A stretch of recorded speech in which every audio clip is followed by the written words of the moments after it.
Hi guys, welcome back. We are once again in the lair, which is my happy place. I've got a little cup of the most amazing yummy tea. It's banana spice. I don't know, but it's so freaking good. And like I've said, my lair is my happy place. It is a place I'm super comfortable. I come out here and I will meditate. I will work on new products. I will read. And why I wanted to bring that up today is I think that having a space, like an altar space, or it might be a corner of a room. Not everyone can have a full lair. I had to wait 45 years to get a full lair.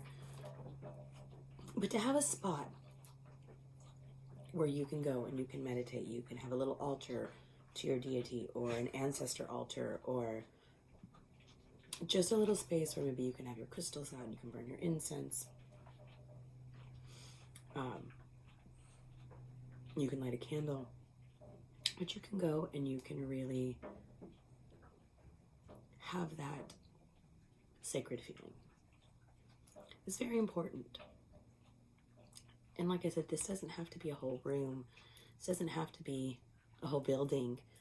This can be a little corner of a space. It can be a little section of your dresser.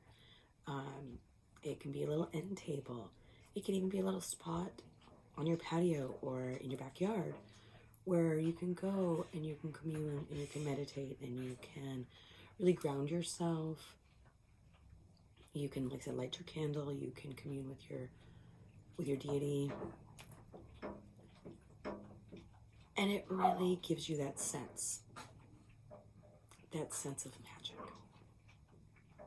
And you may have multiple places in your home or in your yard or your patio or wherever that you have that sense. And hey, if you can have more than one altar space, one more than one sacred space, that's even better. But you know, I know a lot of people, like, whether you have a roommate situation or you have to be in the broom closet, and you can't have like a whole room or a big old altar set up. There are alternatives. You can have a drawer. Have all of your stuff set up in this drawer, and then when you want to meditate or you want to give an offering to your deity, or you want to do some work, some magic work, some spell work, you can open that drawer and you can put stuff out just for a little bit. But you know that drawer is your sacred spot. Or you could even be a place in a park where you can go and you can sit and you can commune and you can meditate and you can feel at one with nature. But I think it's really important for everyone to have at least one spot. If you're working in your spirituality and you're working in your magic, that you can go to and know that once you're there, or once you're in that area, or you're in that place, that it's a shift. It's a shift out of the regular world. You know, you don't have to worry about work. You're not checking emails. You can have 5 minutes of that sacred time. Like I said, it can be anywhere. And how you make it sacred is how you want to make it sacred. Have candles. Everyone can have candles out. It doesn't mean anything. You can still be in the broom closet and have candles. And nowadays, crystals are so prevalent that you can have some crystals around and no one's going to be like, whoa, what are you doing with those? Oh, crazy.